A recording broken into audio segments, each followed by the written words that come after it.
This is the Howie Silbiger Show on the True Talk Radio Network. Call 1-877-669-1292.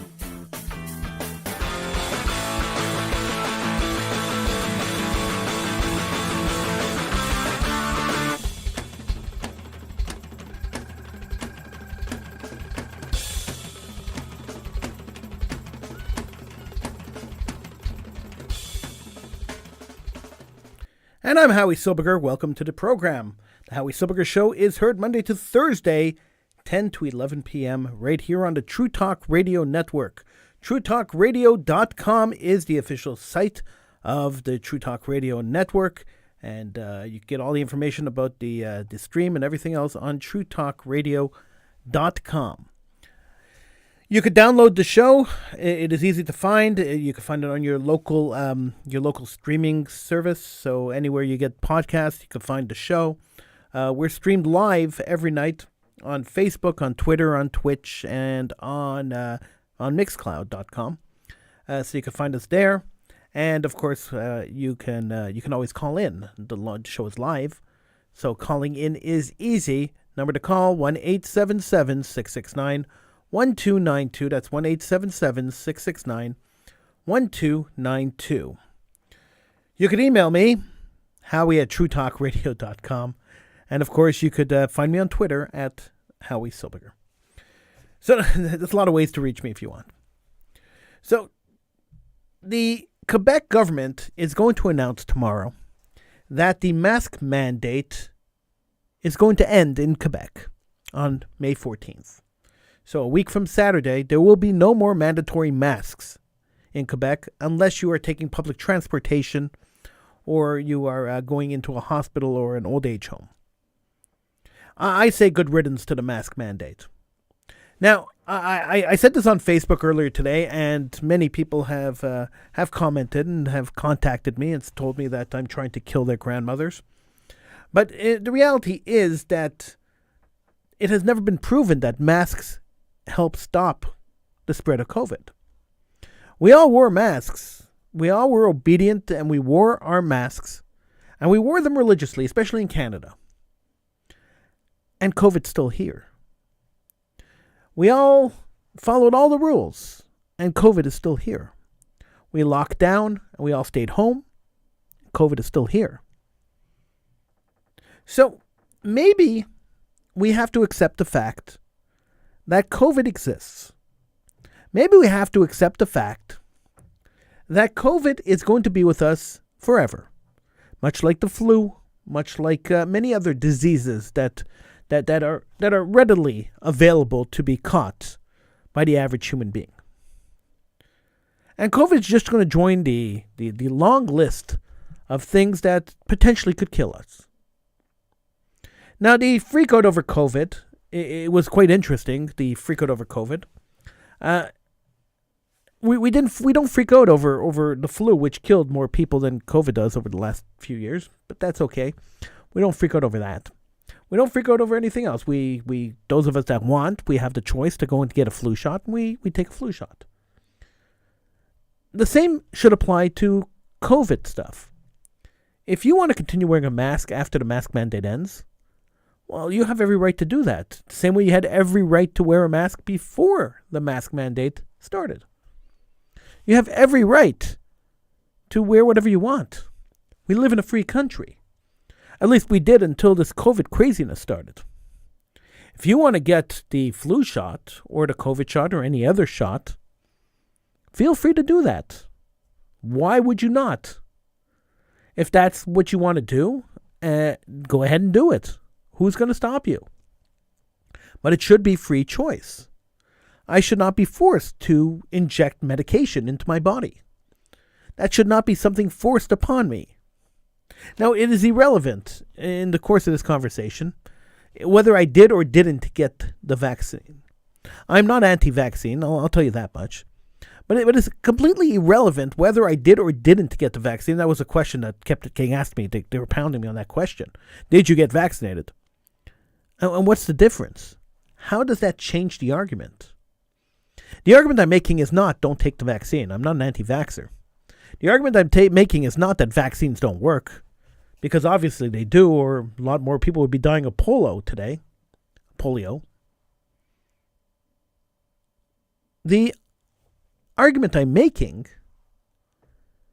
is that people should have the choice on whether or not they want to take the vaccine, whether or not they want to wear a mask, whether or not they want to protect themselves. Vaccines protect you.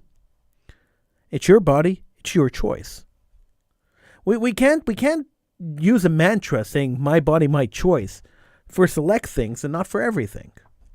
Either we have complete autonomy over our bodies and over our free will to protect ourselves or to not protect ourselves, or we don't. It can't be selective. You can't tell me that I have free will to get an operation, but I don't have free will for this. It doesn't make sense. Well, we live in a free country, and we should be able to freely choose how we want to live. So if I'm a person, hypothetically speaking, that decides that I don't want to inject a vaccine that is experimental at best, and that has almost been proven not to work, why should I be forced to? Because you feel that I'm putting you in greater danger? But am I really putting you at greater danger?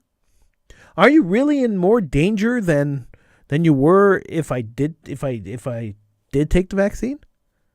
Does that change anything? Obviously it doesn't, because people who took the vaccine, people who didn't take the vaccine, regardless of what you did, you can still get COVID or still transmit COVID. Whether you wear a mask, you don't wear a mask, you can still transmit COVID, you can still get COVID.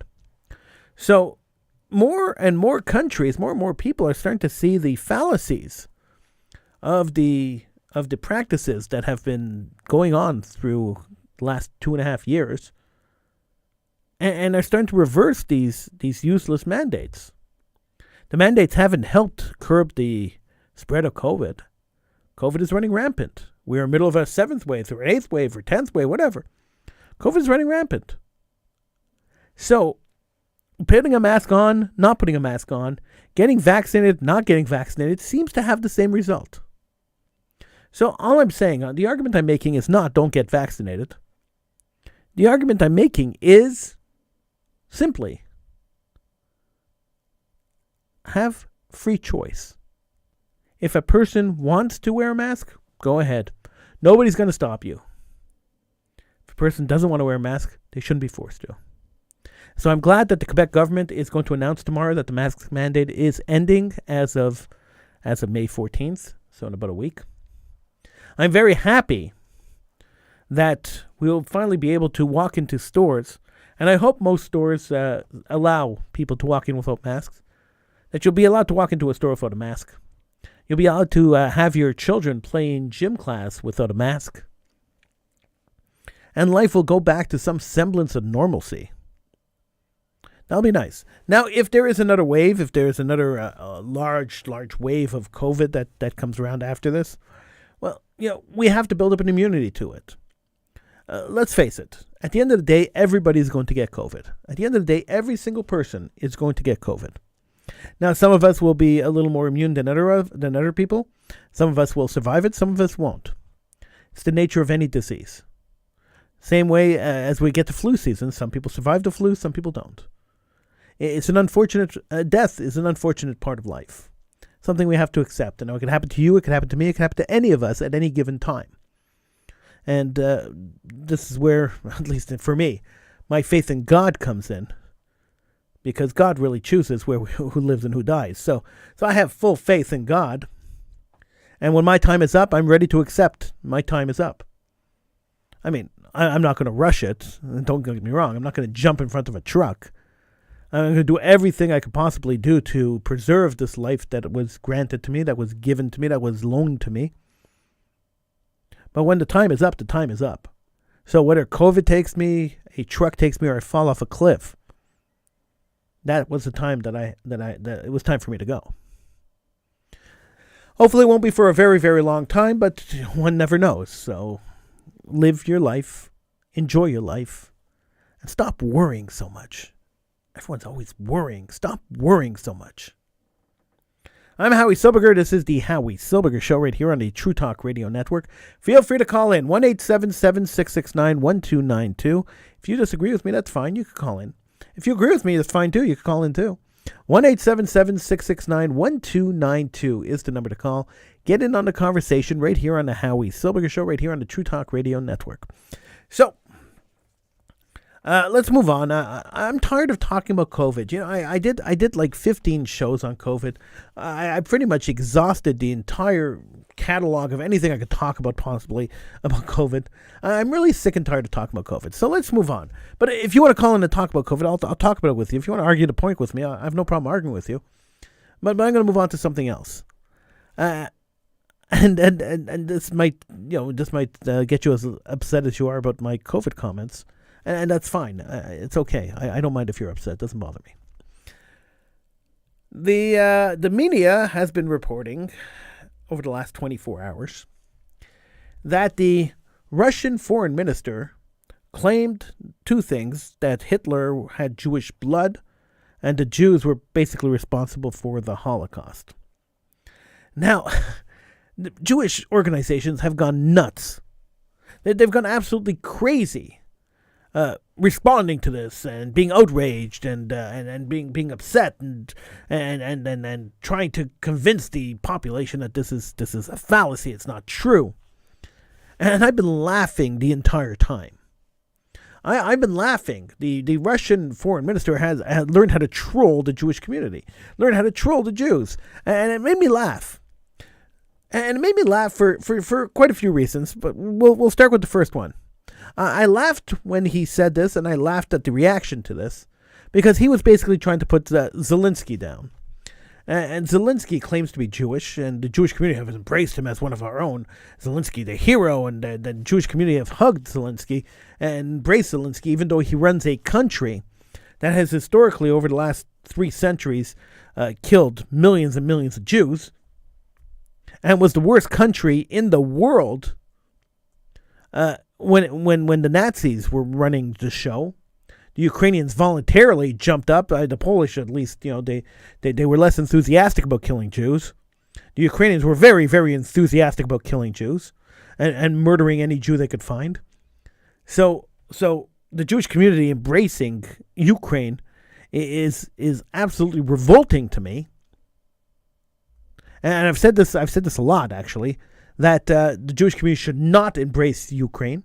The Jews of Ukraine, yes, because if they were stupid enough to stay in a country that killed the majority of Jews that lived there, then we have to be, we have to kind of help out the stupid people. So send people there to bring the stupid people out of Ukraine. But other than that, I couldn't care less about the country. If it disappeared tomorrow, I would not shed a tear, not even a half a tear. And Russian foreign minister saying that Hitler was Jewish and that the Jews started the Holocaust, or Jews were responsible for the Holocaust. And people are taking him seriously? Really? Really? You're taking the foreign minister of the country that wrote the Protocols of the Elders of Zion seriously? You're taking a country that suppressed religion for a century, for a little more than a century, and have declared themselves anti-religious in any given way. You're taking them seriously? And we're supposed to care what the foreign minister of Russia said about Jews? Who cares? Why is this even news? Why would anybody care what he has to say? And the more the Jewish community reacts to it, the more the Jewish organizations are outraged and sending out press releases and statements to the media. The more they do that, the more legitimacy you're giving to the comments. Because that's the way it works in general. Now, I understand, and we spoke about this yesterday, and I'll repeat it today, because I understand why the Jewish organizations are responding to this. I get it. That's how they make their money. It's all about money. It's all about dollars and cents anyway. So that's how they make their money. They have to bring the fear of anti-Jewism to the population, and if they bring that fear to the population, they get money. So these organizations are all money hungry, and this is why they're busy trying to create this illusion of the world against the Jews, and they are the only knight standing in the way of the Jews getting killed. It's these Jewish organizations. So we must give all our money, or at least a portion of our money, or a quarter of our money, to these Jewish organizations so they can protect us. But how exactly are they protecting us?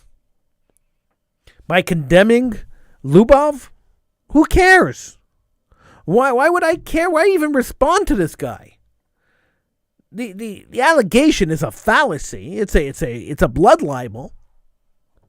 Why even respond to this? And what gets me even more is that they responded to this idiot in Russia who said that Hitler was Jewish and the Jewish community, whatever he babbled.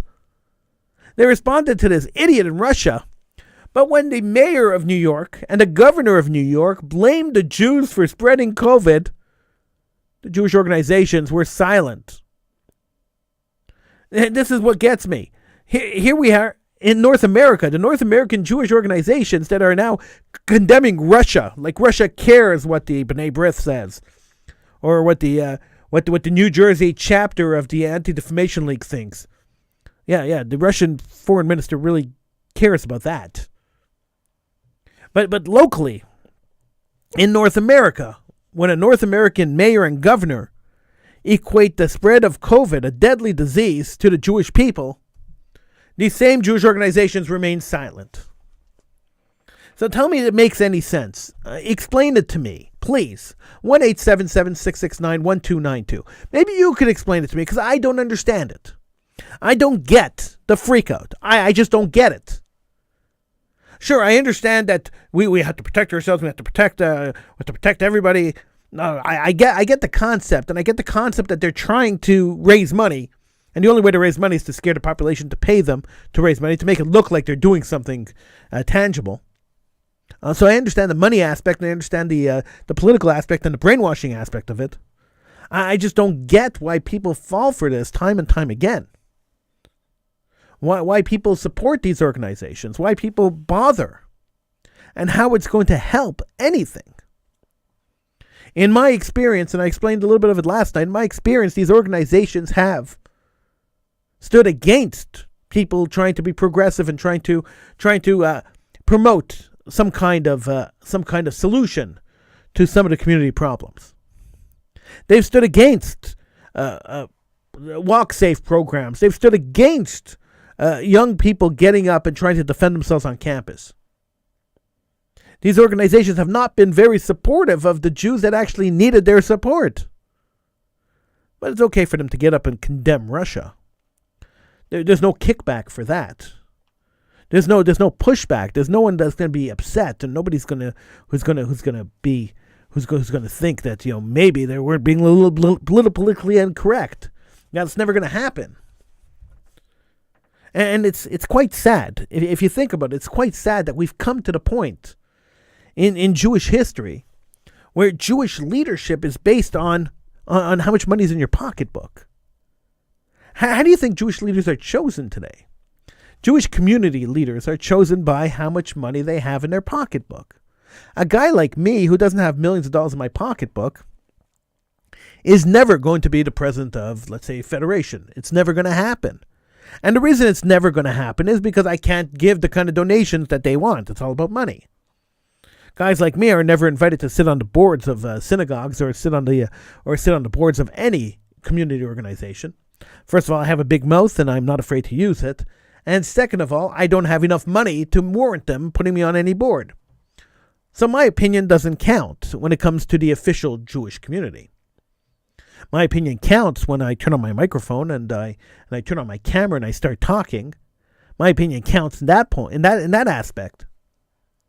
But my opinion doesn't count when I have an opinion on the way the community works. The community doesn't really care what my opinion is. I'm not important enough. I'm not rich enough. And that's really sad that we've gotten to that point.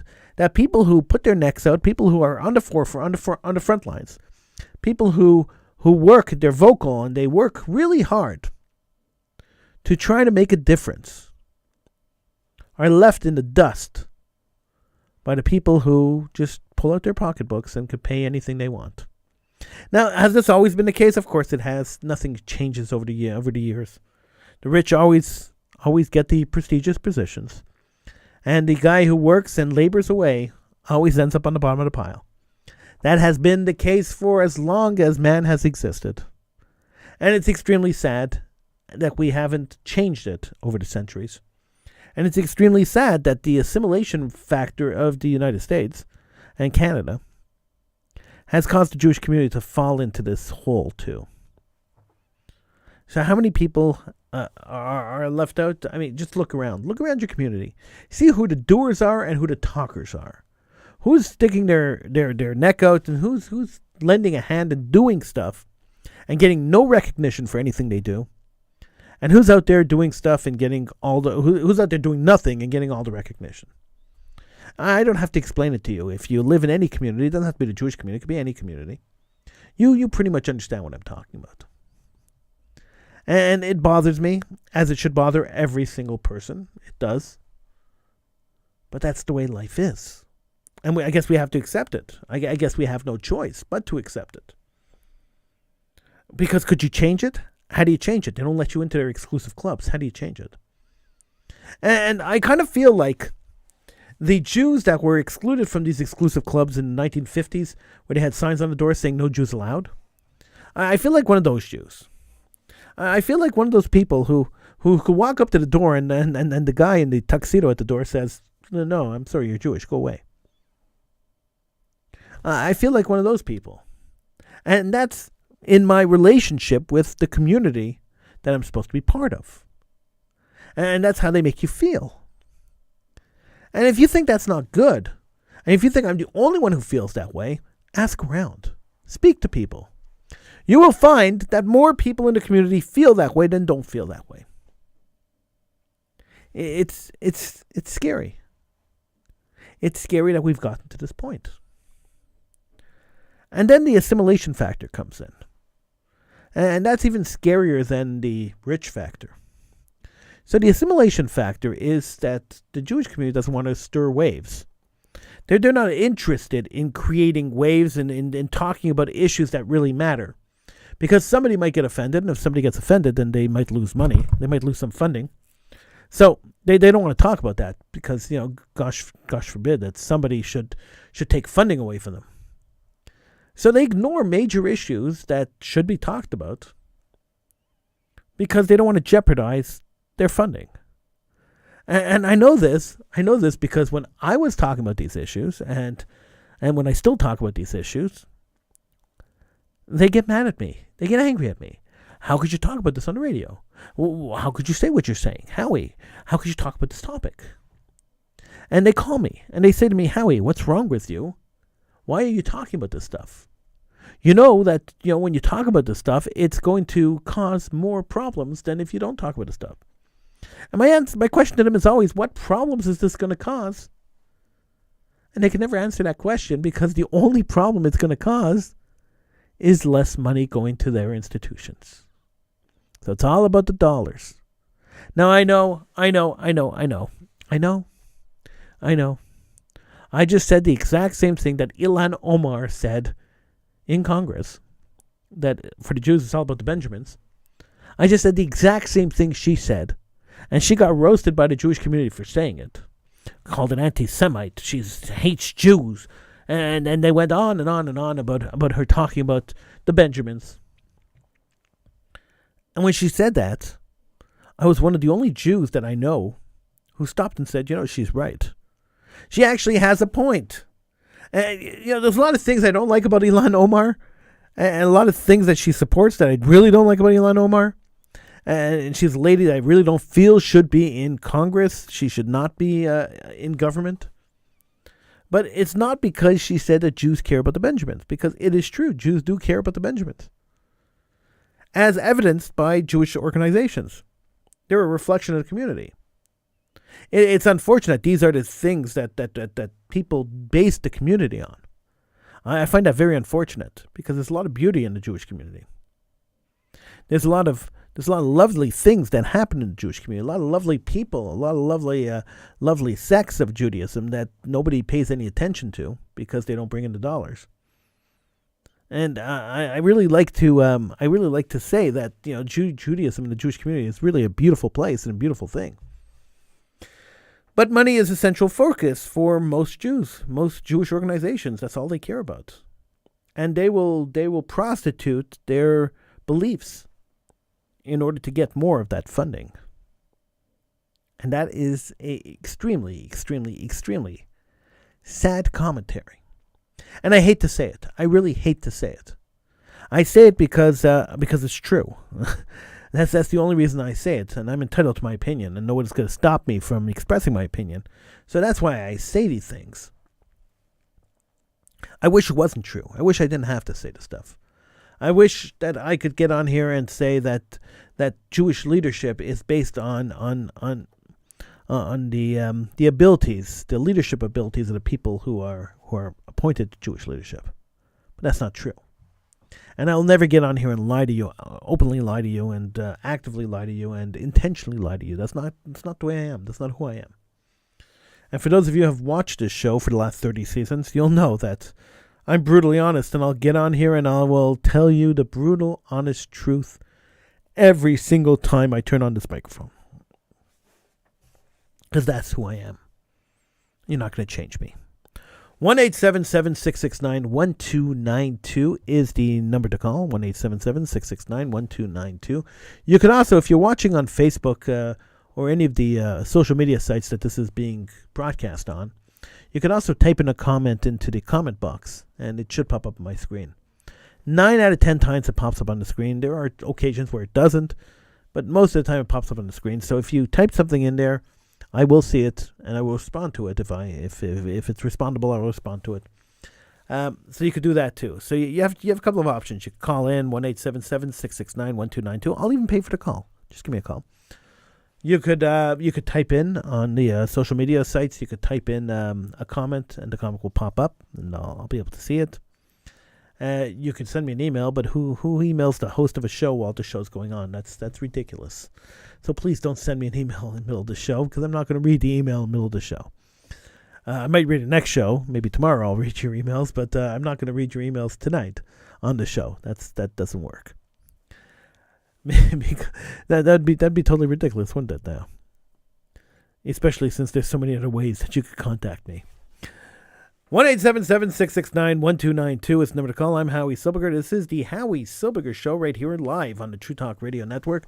We are live Monday through Thursday at 10 p.m., 10 to 11 p.m. We are live between 10 and 11 p.m. on Monday to Thursday. And we love to hear from you. We love to talk to you. So feel free to join us and to join me. When I say we, it's funny. We use the royal we. We would love to talk to you. Those of you watching the stream, see, I'm here in the studio by myself. So when I say we, I'm referring to the show. We as the show would love to hear from you. But really, I'm saying I would love for you to call in.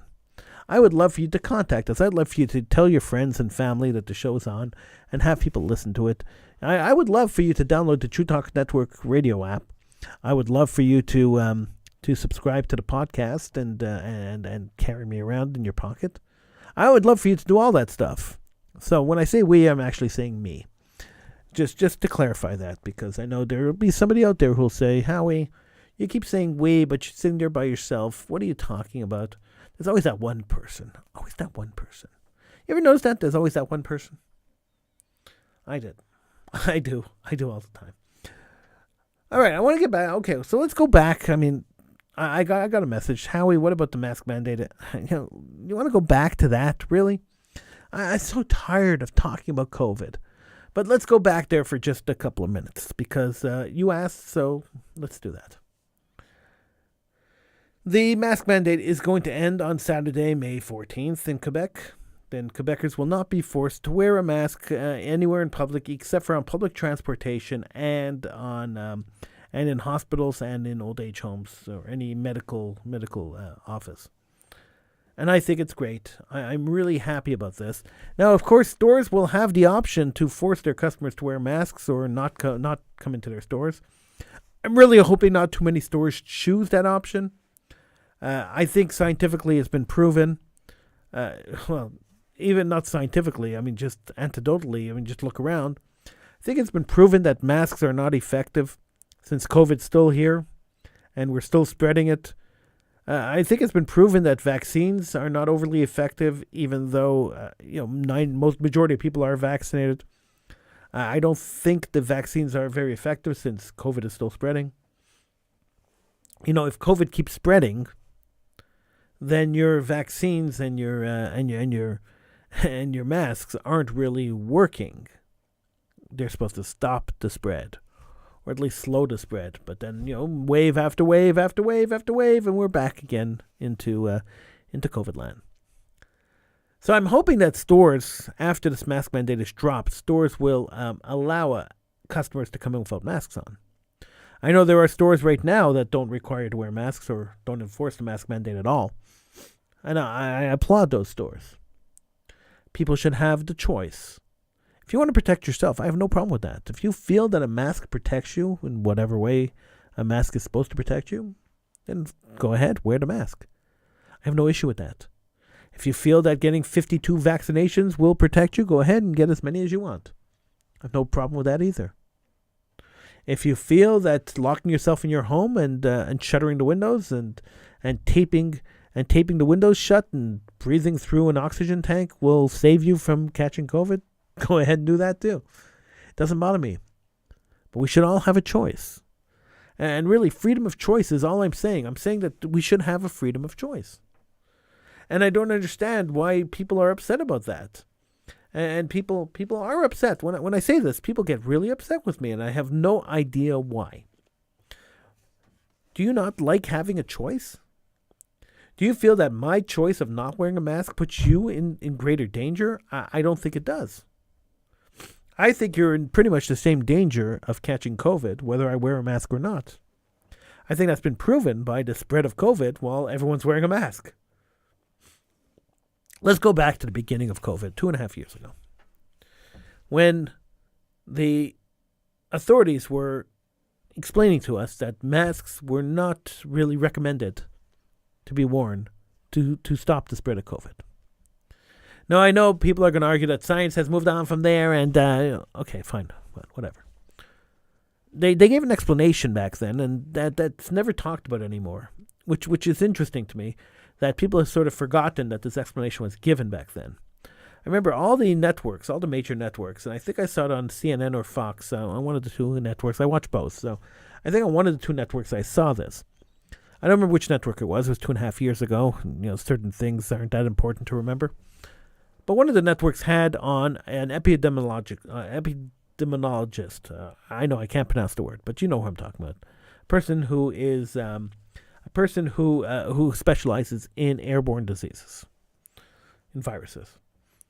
And the guy explained, and they showed there was a graphic on the screen, and he explained that the COVID molecules. So when you're speaking and you're spitting out your molecules, the molecules that carry COVID are so tiny that they pass through any mask on the market. So if you're wearing a regular paper mask, like the ones they recommend, the blue masks, and somebody coughs near you or coughs in front of you, the molecules of COVID are so small they go right through the mask. The mask's weave isn't tight enough to hold the COVID molecules out. The same doctor that was on then said that so wearing these blue masks was pointless because it didn't do anything. The only thing it might do, he said, was if you sneezed or coughed while wearing the mask, it might stop some of the droplets, some of them, not all of them, from spreading to the next person. But the COVID molecules, which are smaller than the weave in the mask, will always get out the mask. So if you could blow in your mask, or if you could wear the mask over your nose and smell something, then your mask is letting in air and your mask is spitting out air. So it's pretty much pointless. Then he said the only masks that might work are the ventilator masks, like the N95s or the KN95s. Those masks might work because they have a tighter weave on them, and they're made to stop made to stop viruses. But at that point, they weren't even sure if those masks stopped COVID because the COVID molecules were so small. Later on, they said they probably do. Nobody was even sure, even till today. There has been no definitive proof. There's been no definitive study that's shown that this is effective or accurate or anything else. And I'm sure I'm not the only one who could say that I know plenty of people who wore an N95 mask and got COVID anyway. I'm sure I'm not the only person who could say this. I'm sure there are plenty of people watching and listening who could verify that they know plenty of people who also wore an N95 mask and got COVID. So if that's the case, then why the big argument to keep masks on? The answer is quite simple, and it didn't even take me a lot of thinking to come up with this answer. The answer to why people still want to wear masks and why people feel that wearing masks is extremely important is quite simple. They do that because they feel like they want to be doing something. They would like to be doing something. They would like to feel like they're being proactive in fighting this disease. It's a psychological thing. And this is why doctors recommended everyone wear masks. This is why governments put everyone into masks. They wanted to quell the population. A population that feels they're not doing anything to help the situation, feels helpless. If they feel helpless, they start blaming the leadership. If they start blaming the leadership loses elections. So because they don't want the leadership to lose elections, the leadership doesn't want to lose elections, they will think, they will do stuff to try to force the population to believe that they're doing something. And so they did that. They made us wear masks. They forced us to. They legislated it. Well, not really legislated. They put out a mandate forcing us to wear masks. And we did. We were obedient. We followed the mandate. We all were compliant. Everybody I know is compliant, was compliant, is compliant, and is currently compliant. And yet COVID's still here with us. We closed down swimming pools and gyms. We closed down schools. We closed down everything that we could possibly close down. And COVID is still here. We put a curfew in Quebec, one of the only jurisdictions in the world to impose a curfew on people for multiple weeks. And COVID is still here. So don't go giving me garbage. Don't go yelling at me and screaming at me and arguing with me that I'm wrong when I say, thank God, the mask mandate is gone. Thank God, on the 14th, we are free to make a decision whether we want to wear a mask or not want to wear a mask. The shackles of the compliance diaper has disappeared. Thank God. Now, you could get mad at me and you could say, Howie, you're trying to kill people. Howie, you're being very irresponsible. And I've had at least 15 to 20 people over the last 2 months delete me as friends on Facebook. I'm fine with that. You don't like it, too bad. It doesn't bother me. I have no issue with you not liking what I'm saying. Because I give you the opportunity. You always have the option. You could always call in. You could always email me. You could always contact me if you disagree with something I'm saying. You could always comment on my Facebook posts. You could comment on my Twitter feed. There's so many ways you could contact me. So if you don't like what I'm saying, too bad. 1-877-669-1292 is the number to call. 1-877-669-1292 is the number to call. I was strongly upset when the Jewish community, and people I know, started talking about Zelensky as a Jew, a heroic Jew, a Jew that stood for his country, a Jew that it just made me sick. Vladimir Zelensky is the president of Ukraine. And he is as Jewish as the rock in my garden. He's Jewish by name only. And his brand of Judaism, his sudden love of his Jewish heritage only came when this war came and he realized that pandering to the Jewish community might help him politically. And financially, by the way. So his pandering started then. Before that, he didn't care about Judaism. He didn't care about him being a Jew. He lived a totally non-Jewish life. He married a non-Jewish woman, has non-Jewish children. Nothing to be proud of, really. As a Jew, really an embarrassment more than something to be proud of. So all these posts, all these talk of him being the heroic Jew, him being the Jew everybody should be. No, I don't take my... I don't want my kids to grow up to be like Vladimir Zelensky at all. I don't want my kids to grow up not loving the religion that they were born into. I don't want my kids growing up not caring about God, Torah, or anything that relates to Judaism. That would be terrible. That would be a horrible thing to happen. We talk about Jewish continuity. We talk about the longevity of the Jewish community, and then we go and glorify people who really disparage and embarrass the Jewish community in their observance and their level of observance, their caring about Judaism and the Jewish people. Look, Zelensky did some terrible things over the course of the last decade or two. You could just look up Zelensky and some of the stuff he's done. And it's disgusting. Some of the stuff he's done is truly disgusting. So to make a hero out of a disgusting guy who was a comic actor and during his acting career did some pretty revolting things on camera. To make a hero out of this guy, give me a break. And to harp on the fact he's Jewish. Oh, he's Jewish. Look how Jewish he is. I don't care. I don't care. In fact, I don't care who's Jewish. I don't care about celebrities if they're Jewish or not. What's the difference? So they were born Jewish. Who cares?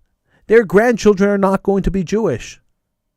They are not going to be Jewish. There are very few celebrities in Hollywood that everyone posts, oh, look, that celebrity was Jewish. Oh, look, he's Jewish.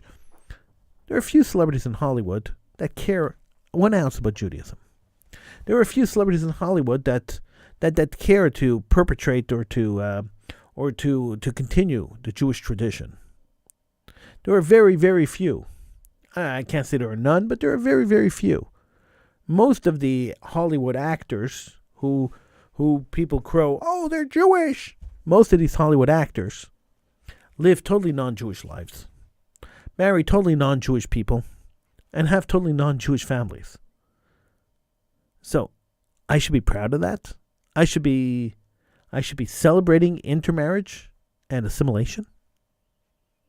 You got the wrong guy. I ain't going to celebrate assimilation or intermarriage. No. That's not the way it works. I'm sorry, I can't work that way. I can't live that way. That's not the way things are supposed to be. You can't celebrate assimilation and intermarriage. We must condemn assimilation and intermarriage. And I do every step of the way. Anytime you turn around, I'll condemn it. Assimilation and intermarriage must be condemned fully and completely and unequivocally, forever and ever and ever. I told this story before, and I'll tell it again because I think it's important that we talk about this. It's an important topic, and I'm really not going to give it justice in the 15 minutes we have left on the show. A few years ago, I did a show where I told a story that a good close friend of mine was getting married at the time to a non-Jewish girl. And he wanted me to be his best man. He invited me to the wedding. He wanted me to be his best man. And I said I absolutely refused to go to the wedding. There was no way I was going to a wedding where a Jewish person was marrying a non-Jewish person. I wasn't going to an intermarriage wedding. Even if they got me a kosher meal, I didn't care.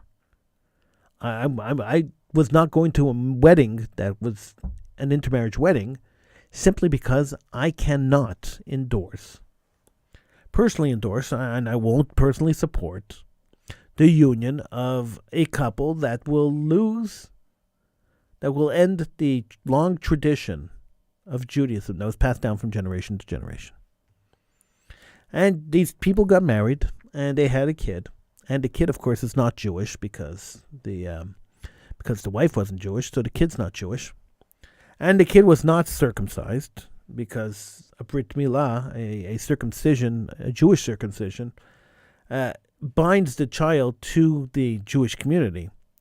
And this child's not Jewish, so the mother didn't feel that it was important, and couldn't bear to mutilate her son's body, and so the so child was not circumcised, and is growing up a totally non-Jewish life, as a non-Jewish child should. The problem is that the Jewish father, who's fully Jewish, has now created a generation of non-Jews instead of a generation of Jews. And this is the danger, and this is the problem with assimilation. The problem with assimilation isn't so much the person marrying the other person, but it's the families they create that become non-Jewish families. And then suddenly the Jewish community gets smaller and smaller, because as members of our community that are at the age to procreate, start procreating outside of the faith, and start raising children who are not part of the faith, the community, the Jewish community, the entire Jewish population gets smaller and smaller. It's only natural. And so we've gotten to a point where over 60%, I think it's closer to 70 now, of marriages in the United States involving Jewish people are intermarriages. It's a very scary number when you think that 70% of the people getting married in the States who are Jewish are marrying non-Jewish people. And this is why I keep making the argument that the Jewish community in the States is pretty much dead. You're not going to find a very strong Jewish community there in 20 and 30 years. Now, I know people who are a little older are going to laugh at this statement. And they're going to say, 50 years ago, 100 years ago, they said the same thing. And it's true. They did. And you could laugh at my statement, but the only Jews that are having babies, that are Jewish babies, and they're having a lot of them, are the Hasidic Jews, the religious Jews. They'll have 8, 9, 10 children. And this is what is keeping Judaism alive. These branches of Judaism that have broken off the reforms and the conservatives and the reconstructionists and the humanists and the vegan whateverists and the I don't care about Godists and all these other Jewish groups, these Jewish people who have broken off and said, I don't care about Judaism, and I'm going to water it down more and more until it doesn't exist anymore. All those people are going to, the next generation is gone. They're not part of the Jewish community. The people who declare that we're atheist Jews, well, what's an atheist Jew? You can't be an atheist Jew. Either you're an atheist or you're a Jew. You can't be both. Because the basis of Judaism, the pillar of Judaism, the only thing that makes Jews Jews is the belief in a God. In a singular God, a monotheistic God. And that the fact that this God gave the Jews the Torah, which is the way of life that Jews have to live in order to serve this God. So if you claim to be an atheist and you say, I don't believe in God, God does not exist, well then Judaism doesn't exist. It can't exist. It's oxymoronic if you say I'm a Jewish atheist. It doesn't work. There's no way you could be a Jewish atheist. It's impossible. You could be one or the other. Same way you can't be a Catholic atheist, or you can't be an Islamic atheist. You can't be a Jewish atheist. And so I say these things, and then I get into trouble for saying these things because, Jewish atheists come after me and say, hey, what about me? My mother was Jewish. Jewish law says my mother's Jewish, so I'm Jewish. But Jewish law also says that if you negate God and you choose to follow another God or choose to follow no God at all, then you've removed yourself from Judaism too. So you can't have both ways, right? You can't play the game. You can't play pitcher and catcher at the same time. It doesn't work that way. That's not how baseball works. Same way, that's not how religion works. Either you are part of the religion or you're not part of the religion. Now, in order to be part of the nation, because Judaism is a religion and a nation, in order to be part of the Jewish nation, you have to be part of the Jewish religion. So if you remove yourself from one, you remove yourself from both. Does this make any logical sense to you? It makes perfect sense in my mind. 1-877-669-1292 is the number to call. 1-877-669-1292. We still have a few minutes left of the show. Feel free to call in and express your opinion. I'd love to hear from you. 1-877-669-1292. The last time I did this topic, last time I spoke about this, I did a full hour on it. And people got really upset with me because we're not used to, most people are not used to being faced with logic. They're not used to being told that, hey, listen, these are the rules. You want to be part of the club, these are the rules of the club. If you can't follow the rules of the club, you can't be part of the club. People get really upset with me when I say that. Now, could you rejoin the club later? And that was a question that came up. That always comes up. Well, what about the Jews who decide that, what about the atheists who decide that they believe in God? You know, they thought about it. They said, okay, I was wrong being an atheist. I believe in God. Are they still Jews? Of course they are. Of course they are. So the rules of Judaism are quite clear. You got to believe in God. You got to be born to a Jewish mother. You got to believe in God. And you got to believe that God gave the Torah to the Jewish people, and this is the way of life that Jewish people have to follow. It's quite simple. There's no complicated aspect here. We can get into complicated. You can get into complicated details like who's considered a Jew, and there's a lot of complicated. But the basic rules are pretty simple. So if you decide that you were born to a Jewish mother, and then you decide I don't believe in God, so you're not meeting criteria number 2. If you're not meeting criteria number 2, and you step away from Judaism and you say, okay, if I don't believe in God, I can't be a Jew anymore, and I'm not Jewish anymore. Now I want to live a totally non-Jewish life, a totally secular life, doing what everybody else does, a totally assimilated life. That's fine. But then if you decide that, maybe the Jewish life was better, well, you meet criteria 1, and that criteria 1 doesn't go away. Your acceptance of criteria 1 doesn't go away. I mean, you were born to a Jewish mother. You always have the option to come back. But you have to meet criteria 2 and criteria 3 too. Also, if you don't meet those two other criterias, well, then you're not really part of the equation, are you? So that the first criteria never disappears. If you were born to a Jewish mother, you're entitled to be Jewish. It's just you got to follow the rest of it. I don't know why this is complicated. It shouldn't be. I'm Howie Silbiger. This is the Howie Silbiger Show right here on the True Talk Radio Network. If you are listening to the True Talk Radio stream, and it is coming up to 11 o'clock at night, you will hear Passion with Dr. Laurie Petito and John Paul. That comes up right after the show. So stay tuned if you're listening to the True Talk Radio stream on the True Talk Radio Network app. If you don't have the True Talk Radio Network app, feel free to download it from your local app store. So it's in the iStore and it's in the Android store. So feel free to download the True Talk Radio Network app.